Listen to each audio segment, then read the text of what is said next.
I live in a block of flats. It's a bit of a rough area in my opinion, which occasionally has some sketchy characters going about. There are 2 buildings, and in one of them is a washroom where the residents all go to use the washing and drying facilities. I'm a 31-year-old woman, and I use these facilities. Not as often as I'd like, because more often than not, when I go, the same guy just keeps appearing. The washroom is usually busy. It can take a few visits to go at a time when a machine is not in use, though despite that it's very rare to ever see anybody in there, and there's no one person I've ever seen in there twice, except the man who's always washing his teddies. The first few times I saw him, he didn't say much. He looks like someone you'd give a wide berth to. He has visible twitches and possible learning difficulties, and didn't usually say anything. Until one time, after a few run-ins, when he took his teddy out of the machine, held it up like Mr. Bean and said, "Hello," to me through the teddy. I can't exactly remember my reaction. I know that when I responded though, I tried to be as nice as possible, considering he probably has learning difficulties and could need a special approach. By now I've lived here for over 2 years, and he's the only person who keeps reoccurring in the washroom. And this time I'm in there before he is, and he's standing at the door. I tried to make polite conversation, as I'm busy doing my laundry, while he stood at the door with his full attention on me. When he speaks, he sounds normal. His tone and demeanour is different to the way he normally is. He talks about how awful lockdown is, tells me where he works, and that he still has to work. You know, normal stuff. After a moment had passed, he quite firmly and in an irritated tone said, "I'm just trying to be socially distant." I apologise and give him plenty of room to get by. He goes to the machine beside mine and takes out a teddy from his laundry, and again, like before, speaks through his teddy bear. I was about done filling the machine at this point, told him to take care of himself and left, feeling very rattled by this strange change in character from the man who spends all his time washing his teddies. When I returned to the washroom to put my clothes in the dryer, I'd taken my time to return, maybe 2 hours or so, as I didn't want to run into the guy again by going back at the same time as him. However, when I got there, someone had been in there before me and removed my clothes. They had been thrown all down the back of the washer, definitely not accidentally, and this freaked me out. I picked it all up, threw it in the dryer and rushed back to my flat and told my boyfriend what had happened. He told me not to go back tonight and that he'd go to finish it off. However, he'd just started cooking, so it was a long time before he returned. When he went to the dryer, I'd put our clothes in. They too had been removed and thrown all over the backs of the dryers. Nothing else in the washroom has been tampered with, and to me this said I was targeted. The first instant I thought maybe someone had had a bad day, but with hours between my moves and my clothes being targeted, I felt directly threatened. I know this could be a coincidence, it could be nothing, but my instincts tell me something more sinister could be going on, and could have been going on for a long time. With no real evidence, I can't raise alarm with the police, but I am very scared. I'm going to continue documenting this. What do you think?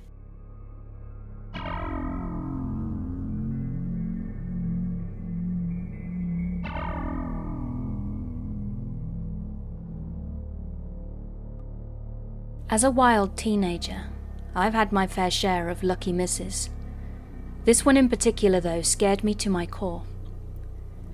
I was at a friend's house one evening. We were all getting stoned and drinking. You know, stupid teenage stuff.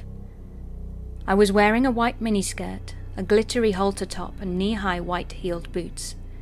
Yes, I was that girl. At around 12 a.m, I knew I had to be home, but there was no one sober enough to drive me. I asked my friend for a hoodie and some pants, and then I decided to walk the 30+ minutes to my house alone. I had done this walk many times, so it felt safe enough to do so, except I hadn't done it at midnight alone. Within the first 10 minutes, I passed the main intersection with no issues, and as I'm about to walk around the corner down the main road into my area, a large green van pulled up beside me. Now, me being stoned and paranoid, my fingers automatically dialed 111, which is New Zealand's emergency number. And as I dialed the police, a young islander man jumped out of the passenger seat and yelled at me to get in the van. At this very moment, I had my phone to my ear, and the operator picked up and asked, "Fire, ambulance, or police?" I replied, "Police, please." Upon hearing this, the young man jumped back into the van and they sped off down the road. I continued to tell the operator a man just tried to get me into his van, and that I was stoned, walking home. I ended the phone call because I knew I needed to keep my battery from dying, as I still had 20 minutes to go before I reached my house. At this point, I'm terrified, and my stoner's paranoia is at an all-time high. And I mean at an all-time high. This is a long straight road with only 2 bends in it. However, you can see most of the road from anywhere on the footpath. After the van incident, I started to jump into driveways and hide behind bushes whenever I saw headlights. After doing this consistently for about 15 minutes, I started noticing a white sedan had passed at least 3 times. Thinking I must be seeing things, I continued to hide whenever I saw headlights and made my way closer and closer to my street. I finally reached the empty paddock opposite the primary school, and I saw headlights again. Thinking on my feet, I quickly jumped over the 6-foot-high fence into the open paddock. There was a massive tree in the middle of the paddock, so I ran and hid behind it. A minute or so later, the white Toyota sedan pulled over directly in front of the paddock fence, and out jumped 5 full-grown men. The first thing they said was, "Where is she?" They started searching the street for me and were peering over the fence. Panicked and absolutely terrified, I dialed the police again. Once I got the operator, I just kept repeating my name, address, and current location. The operator finally calmed me down enough to ask me what was happening. I told her 5 men in a white sedan, out on the street, were searching for me as if they wanted to kidnap me. I knew they were looking for me as I was the only person walking the street at that time. She told me the police were on their way and to remain hidden. Finally, I heard the police sirens, what felt like an eternity later, but was probably about only 5 minutes. They drove straight past the men and they all scattered back into the car and fled. By this time, I'm pretty sure I nearly wet myself, and I'm bawling my eyes out to the operator, saying they drove straight past. Suddenly I hear a man saying, "Hello? Excuse me, girl. Are you okay?" I went silent. The man said, "Were those men looking for you? I live across the street and I could hear you crying." I peered out from behind the tree and said, "Yes. Are they gone now?" He said, "Yeah, when the police went past they fled." He then offered to take me to his house and keep me safe until the police came. I hung up on the operator and climbed the fence and went into this guy's garage. He was a lovely man. Was just working on his car in the garage a few doors down from the paddock. He offered me a warm drink and a cigarette to calm my nerves. After 10 minutes it became evident the police weren't coming, so he dropped me home.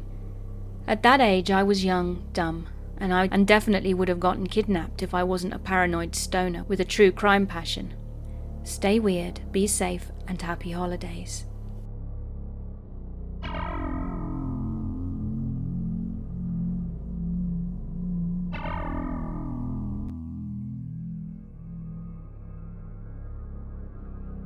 This story I'm about to tell you happened 3 days ago, and I have never been this scared in my life. I am a French student doing a master's in Amsterdam in the Netherlands. I live alone in an apartment in a building where there are only students. I'm 22 and enjoying life peacefully. To give you a bit of context, I live in a calm, good neighbourhood, and the only noises I hear are the trams in the street or the parties in the building, since a lot of students are there. One night at around 10 p.m, I heard a knock on my door. I live on the 3rd floor, and to get to my front door you have to open the main door, which needs a key. Then you need to open the door to my corridor with the same key. So people who want to come to my door must have a key, call me, or ring at the doorbell so I can open the doors for them from my apartment. None of this happened. I just heard a knock on my door. I usually open the door without a second thought, whether it's my landlord or a neighbour asking for something. But as I said, I feel pretty safe in the building, and I could also take care and defend myself in case anything happened. But this time, for some reason, I had a bad feeling. I didn't move at first. I thought the person would just leave, and I'd carry on finishing my assignments. However, the knocking continued for about 30 seconds when I said, "Yeah?" I called out in English, but the person knocking didn't say anything. "Who is it?" I asked again in English, and the reply was, "It's Uber Eats," which they said in English also. But this is weird because the Dutch always speak in Dutch, and I recognize the voices and accents of everyone on my floor who have the key. So it wasn't a neighbour and it wasn't my landlord, but it was somebody claiming to be from Uber Eats. But I didn't order anything from Uber Eats that day. The voice was unfamiliar. It was also a deep voice, at least someone in their 40s and probably a smoker. I replied that I hadn't ordered anything, and they must have got it all wrong. After a few seconds, the knocking continued and the same voice said, "I'm pretty sure you did. I have an order under your name." I started panicking now, and I looked around to pick up a knife in case he broke the door down, because the knocking was getting louder. I checked if my door was locked, and it wasn't. I was literally 10 centimeters away from him, and my front door was the only thing keeping him from me. I'm so glad it doesn't open from the outside. You need a key to open it, even if it's not locked. I stepped back and asked again, "What's the name?" He seemed to be thinking for a few seconds. Then a final knock occurred. It was loud and it translated some anger or frustration. Finally, I heard him going down the emergency staircase that's right next to my apartment. The steps sounded heavy, and the person was clearly in a hurry. I don't know what he wanted or what would have happened to me if I had opened the door as I usually do. I still haven't understood how he got through the 2 doors and why he came specifically to the last apartment on the 3rd floor. Had he tried others before? I posted something about it on the WhatsApp group we have in the building, but no one saw anything suspicious. No one opened the door for anyone. Anyway, I'm lucky for my instinct telling me not to open the door, and I'm glad I listened.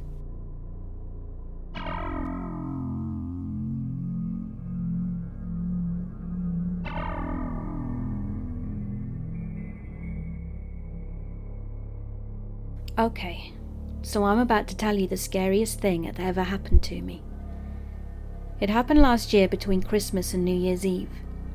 I'm from the French Caribbean, so it's not unusual to scuba dive during Christmas holidays. My family and I, a 25-year-old female, booked a few dives. They're all really good scuba divers, better than me. They passed a few scuba diving levels that allow them to participate in way more technical dives than I'm allowed to do. I enjoy scuba diving as well, and I'm able to do almost every casual dive, but I don't feel safe diving without an instructor yet, even more if it's a dive with decompression stops required. If anyone isn't familiar with scuba diving, here's a quick explanation. You can dive safely until a certain depth before the pressure becomes dangerous. If you dive below that point, which is roughly 20 meters or 65 feet, you have to do decompression stops during your ascent. It means that you have to stop while going back to the surface a certain time to let your body adapt itself to the pressure. If you ride up too quickly, you may catch decompression sickness, which can lead, in worst-case scenarios, to death.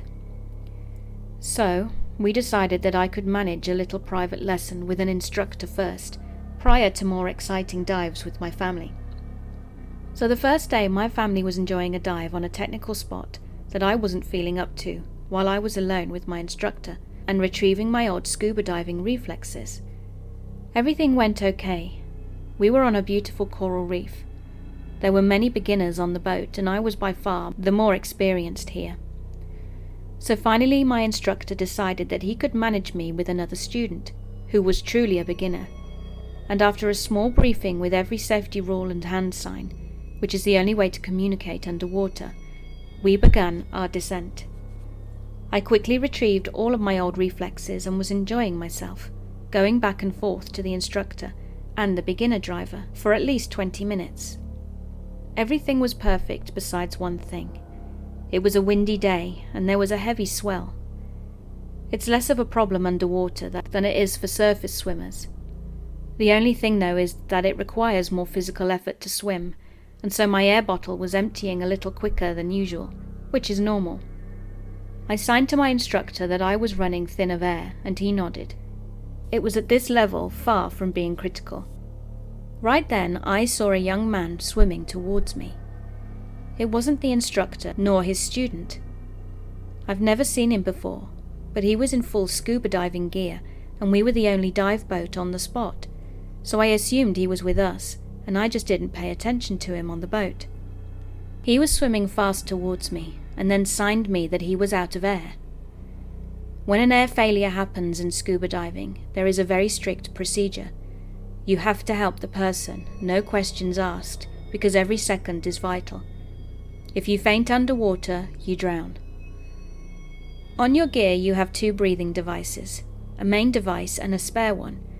So I handed the guy my spare breathing device, which means that we both were breathing on my gear, consuming twice as much air as I was consuming alone. I waited until the guy seemed calmed down and tried to hand sign him to go see my instructor. He nodded a no and signed me to start our ascent. I understand this is the procedure. I was a little low on air and above the decompression stop level, so the right thing to do was to go up to the surface before having an air failure. But I'd have to tell my instructor first. The guy was very reluctant, and it was strange because it would have taken us like 30 seconds to tell the instructor, and he would have started the ascent with us. During this time I was panicking, as seeing my own air level going down, and I saw that our instructor was staring at us quizzically and swimming towards us. It was at this moment that the guy let go of my spare air device and started swimming away, breathing again in his own breathing device. I was totally lost and started my ascent with my instructor. Once at the surface, because of the tides, I was feeling dizzy and nauseous, so my bizarre encounter wasn't the first thing that I debriefed. It was after I'd calmed down, and the boat was driving us towards the beach, without the strange guy, that I asked my instructor about what happened. "Oh, I don't know. Maybe it was a guy who lost his group and needed some time to calm down," I replied. "Okay, but why did he tell me that he was out of air?" My instructor told me that I probably misunderstood his hand signing, that he was probably not telling me he was having an air failure because he left breathing in his own device. I'm sure I saw him do the air failure sign, but okay. The next day I joined my family during my dive, and the instructor was different. It was a girl this time, Charlie. I've had time to think about that guy, and I was worried about him, so I told everything that happened to Charlie, if she knew who he was, and if he was okay, because I didn't see him going back to the surface. She asked me to describe him, which I did, and she told me, "Oh, that's Marvin. Don't worry about him, he's preparing himself to become a scuba diving instructor.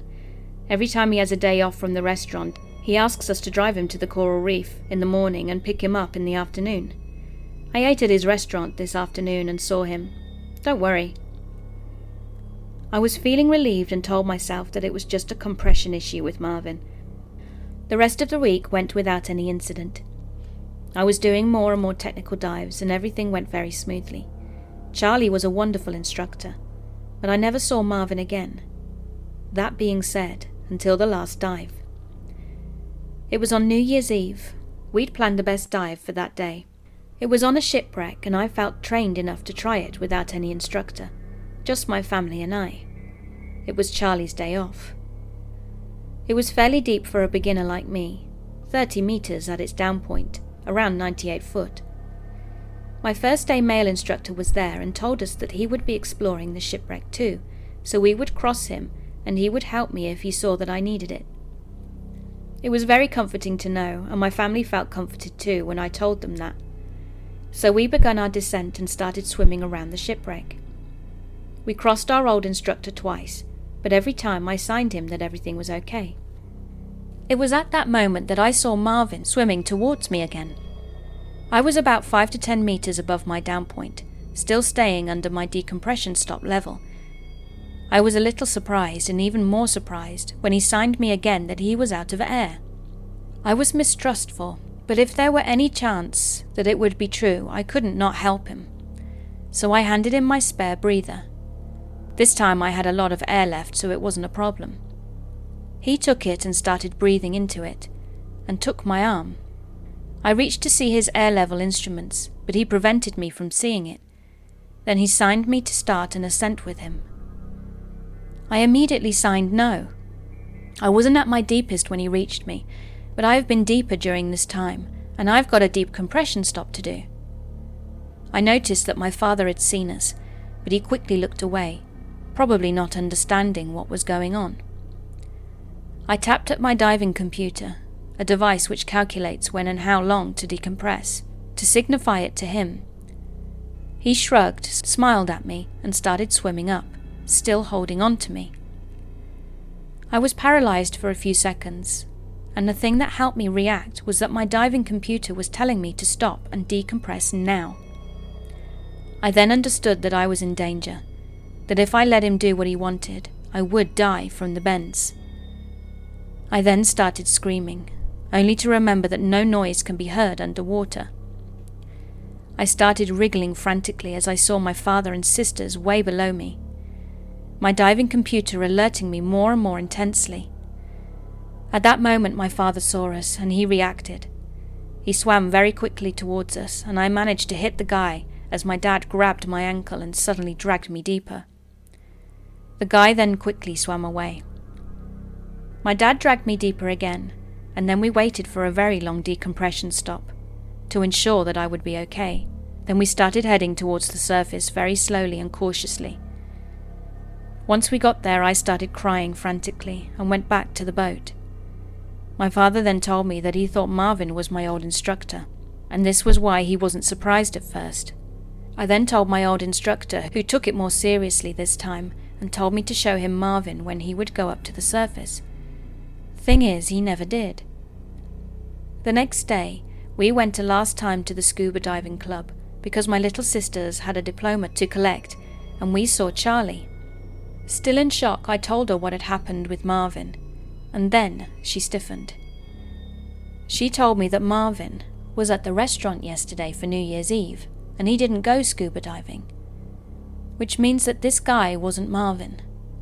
To this day, I still don't know who he is, or what he wanted, and why he tried to kill me, maybe twice. So, not Marvin. I still don't know if I'm going to scuba dive during the upcoming holidays, but if I do, I'll leave you alone with your air failure.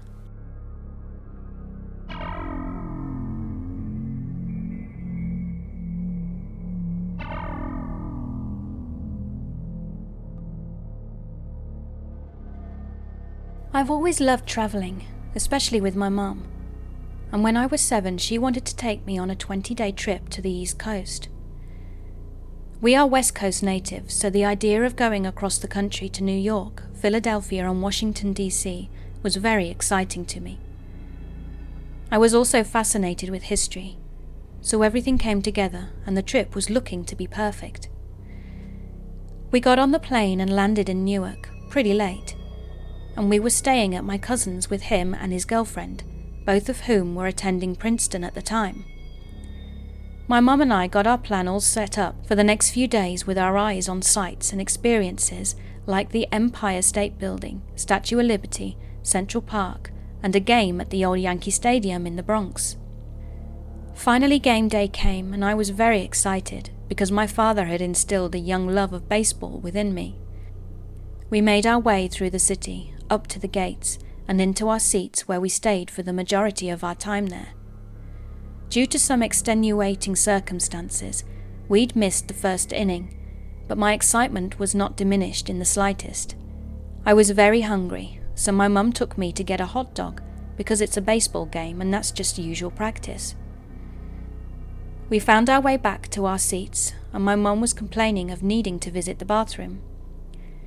She resolved to leave me in the seat to relieve herself with one resolute command. "Do not leave," she said. "Not for anybody except me." I blew her off. Of course I wouldn't leave my seat. Why would I? My hot dog and the men in white uniforms throwing a ball around kept me glued there, until I dropped my food at least. It had been some time since my mum left, but at that moment a woman in a uniform of remarkably vague assignment approached me. I remember she gave me the most hideous smile I think I've ever seen in my life. She let an abhorrent smell out of her mouth as she asked in a slurred voice if I'd like another hot dog, gesturing to the one on the ground. It was a no-brainer. Despite the woman's hygiene and demeanour, I was not a child to turn down free food. She gripped my hand like a vice after my approval and swiftly began to guide me, nearly dragging me behind her up the stairs. Behind me after a few steps, I was thankful to hear the stern voice I would come to resent. "Where are you going with my son?" My mother let a shrill tone carry up the stadium so some attendees noticed and looked at her and then at the woman. She was mortified. I felt my hand drop to my side and the woman began backpedaling up the stairs as my mum retrieved me, all the while defending herself. My mum didn't do anything about it. That is, she didn't go to any authorities. I believe she was just happy to have her hands on me, and too scared thinking about what could have happened had she been a few minutes later. A cacophony of scolding berated me, but only for a moment before she quit and told me to watch the game. Come to think of it, I never got that other hot dog.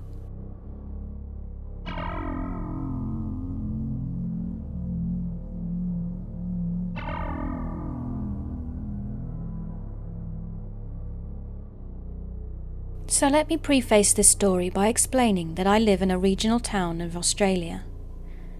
There is no sex trafficking problems here. It just doesn't exist. There's no gang activity, no unsolved murders, and no missing people or unsolved crimes. That is just to give you the lowdown of the sort of area I live in. Also, I'm a trans man. I'm pre-T, so I don't often pass for male, despite me trying to. Now on to the story. This happened today, and I'm still unsure whether I should do anything about it, or if the police would even bother. I flip furniture as a hobby. I like to pick up free or cheap worn-out furniture, repair it, repaint it, and then sell it on. It keeps my mind occupied. Facebook Marketplace is usually my go-to where I find stuff. So this morning I found a post for a free table. I messaged the person and asked if I could pick it up that day. As I'm messaging them, their Facebook profile picture disappeared. I thought that was weird, but maybe they had just changed it. They agreed to a time and sent me the address. No worries, it's on the edge of town. I then received a random obscure message from them, asking if I was coming alone or if I was going to have my husband with me. Now I'm not married, and this is slapping me in the face with red flags. But I think maybe the table is heavy and they think I might need help to carry it. I responded by saying that no, I'll be alone and I'll be fine. No response. I had this uneasy feeling that something wasn't right with this. I've never felt this way before, and I don't know why I did at this point, but I figured it's the middle of the day. I've got my phone, I'm driving, and this is a safe town. Maybe I'm just overthinking the whole thing. I hopped into my car and headed to the agreed place. I couldn't find the exact address on my GPS, which I thought was odd, but nevertheless I found a street. When I arrived, I could see that there was nothing there. And by that I mean there was a creek that ran by the side of it, empty lots with bushland, tall overgrown grass, a disused, isolated, somewhat motel, and 3 warehouses. By this stage I was feeling really uneasy about this whole situation, and everything inside me is saying, dude, there is something wrong. I was paying a little more attention to that feeling at this stage, but kept going regardless. 2 of the warehouses had no signage, but there's a couple of cars out front, and I can tell they're used as businesses of some sort. Their address isn't the one I was given though. Even though the motel looked like it hadn't been used in years, I noticed a guy in his mid-40s sitting on the step of one of the units smoking a cigarette. I thought to myself that it's a bit creepy, but maybe he owns the place, is doing some work there and is just taking a break. Or maybe he's just a squatter. I drove down the street a little further and found the last warehouse. This is the address where the pickup is meant to be. So this must be it. I started thinking maybe they'd gotten the number wrong. I mean, this place has tall weeds surrounding it, rubbish out the front, and surely hasn't been used since it was built. I might like free furniture, but I'm not an idiot. I decided that I didn't want it anymore and messaged the bloke that I was sorry, but I couldn't find the place. I then got a message back saying, "Are you in the ute? I saw you drive up and down a couple of times. Are you alone?" Now there are no cars or any sign of life at this warehouse, and by now my intuition is screaming at me to get out of there. Yes, I have a ute, but I don't see anyone around, so how did they know that? I replied, "Yeah mate, sorry, can't find the place, but cheers anyway." There was no response for about an hour. No sorry or anything, just "It's the old motel. You have to get out of your car and walk to the back of reception." That same worn-down, isolated motel with overgrown weeds that hasn't been used for many years. The same one with the weird guy sitting on the step. I messaged him back. "What are you talking about? That place hasn't been used in years." I got no response. Nothing. So I head home and sit down for a drink to Google this place again. I've forgotten the exact address he gave me, so I went back to Messenger to find it, except it's gone. I went back to Facebook Marketplace and the whole ad was gone. It's just disappeared as if it didn't happen. What do you lot think? Did I just avoid something sinister? My gut says I did.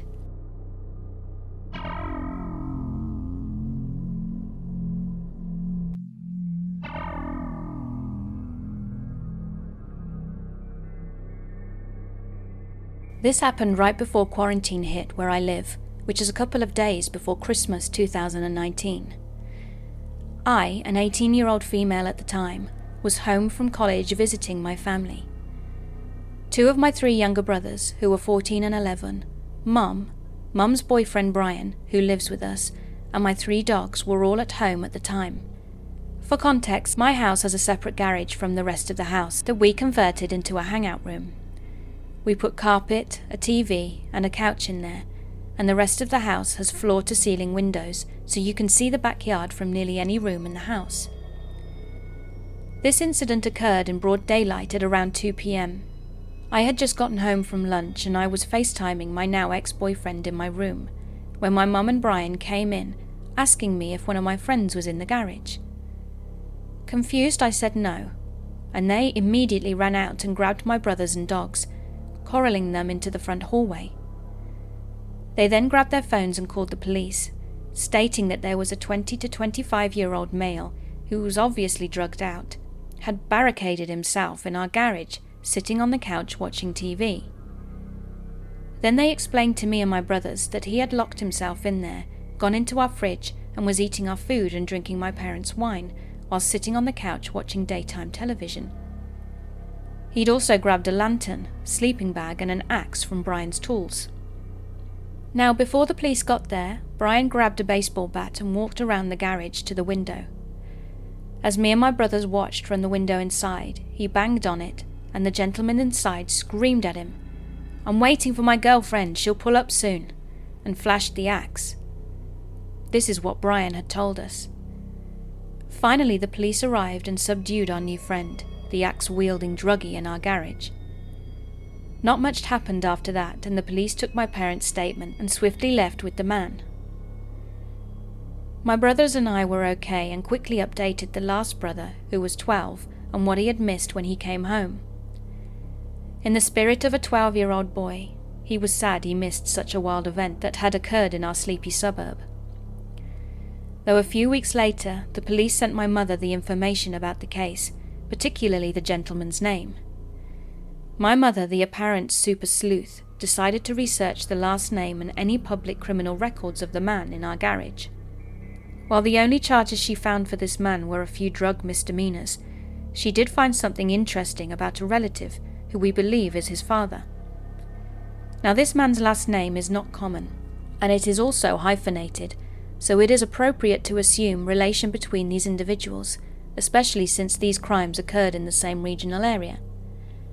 Apparently, the man in our garage's father, or relative, had killed, shot to death, a few people at a convenience store in order to celebrate his 21st birthday.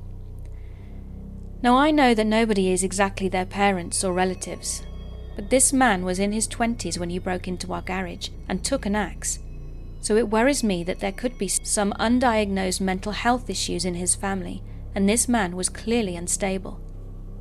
So to the man who broke into my garage to take an axe, I sincerely hope that you got the help you needed.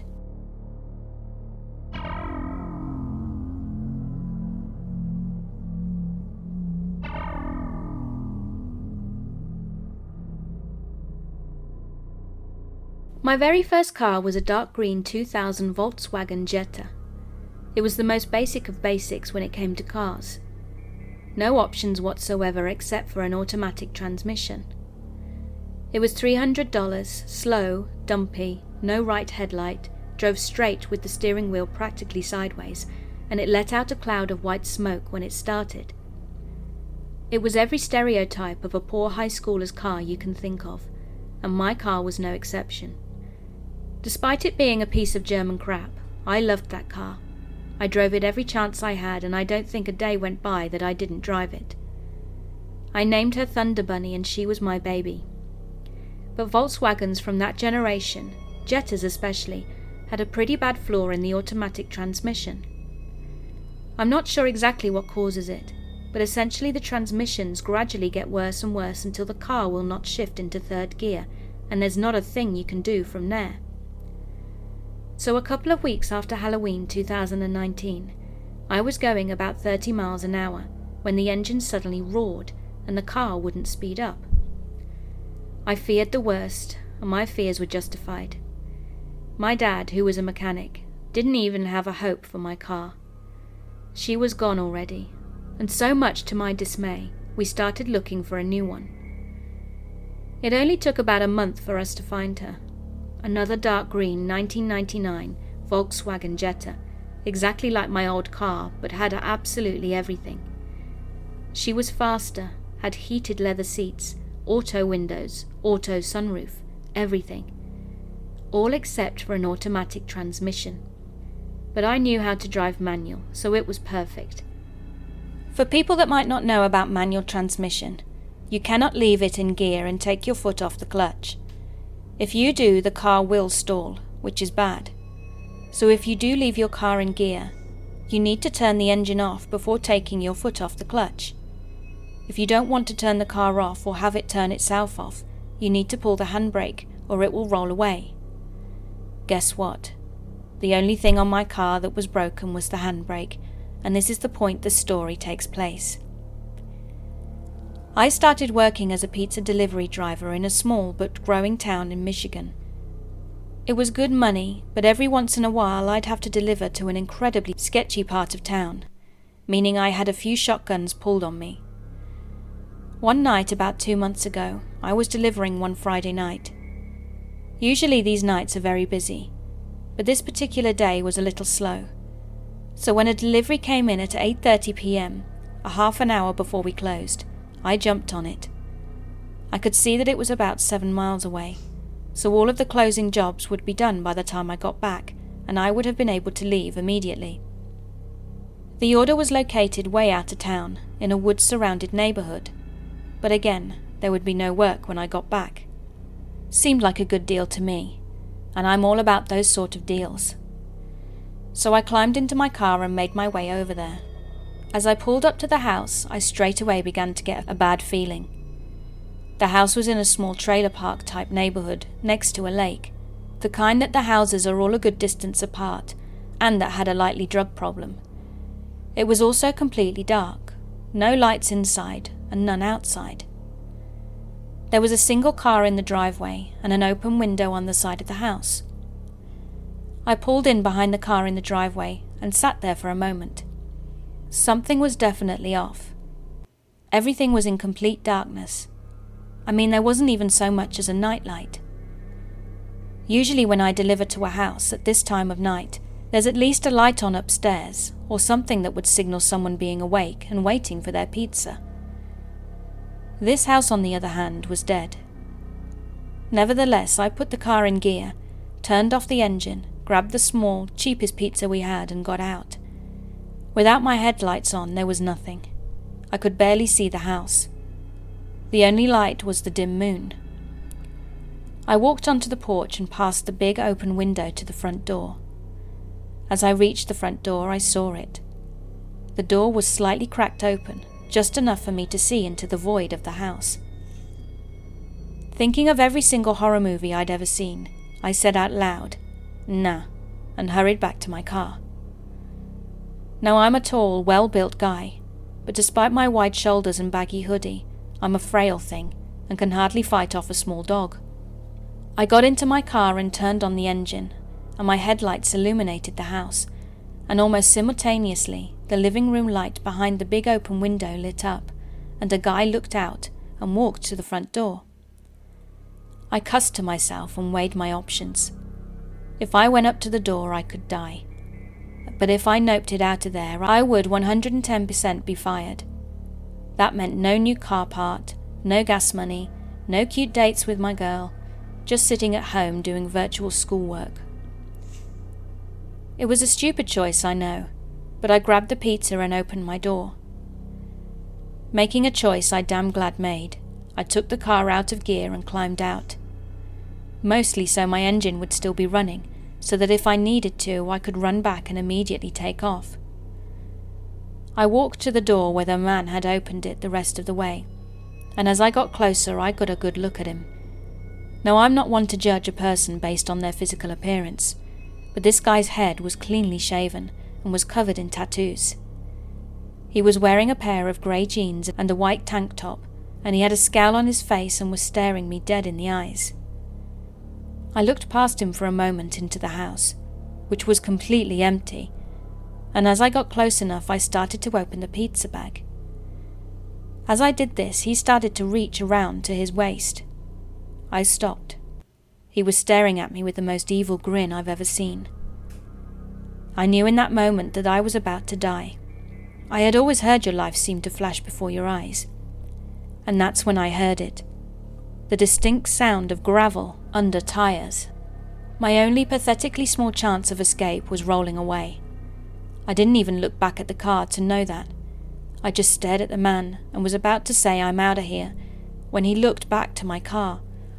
I heard the sound of the car rolling, and it was getting closer. The guy's eyes went from the driveway to behind me. I finally looked over my shoulder. My car had rolled backwards and had come to a smooth stop near the mailbox of the house. I looked back at the guy, who had a nervous look. He looked back at me and scowled again, and took his hand from around his waist, and reached it into his front pocket, and took out $12, then handed it to me. I gave him the pizza and watched him slam the door shut. I ran back to my car and practically tore the door off trying to get in. I looked back at the house and the man was standing in front of the window, staring out at me. You better believe I nearly spun the tires on my way out of there. I kept glancing at my mirrors until I started driving under streetlights. It was easily the scariest moment I'd ever had. As soon as I got back to the store, I told my boss about it, and she called the police. But we never heard anything from it, and I assumed they went to the house and only found a small cheese pizza. I started carrying a knife on me at all times from then on, and my boss is considering getting trackers for our pizza bags. Only recently I realized that this situation is a sort of butterfly effect. I thought it was the worst thing ever that my transmission went out, and I cursed Volkswagen for designing such a terrible automatic transmission. But if that transmission was still working, then I would have still had that car when this happened. I would have put the car in park, and it would have sat there, well, whatever would have happened to me happened. I have zero doubts in my mind that that man was planning on murdering me, so crappy German engineering saved me from getting murdered. But just to clarify, I'm assuming that when my car began to roll, the guy thought there was somebody inside, backing up to pick me up. The engine wasn't revving, but if you're about to murder a person, you probably don't focus on those details.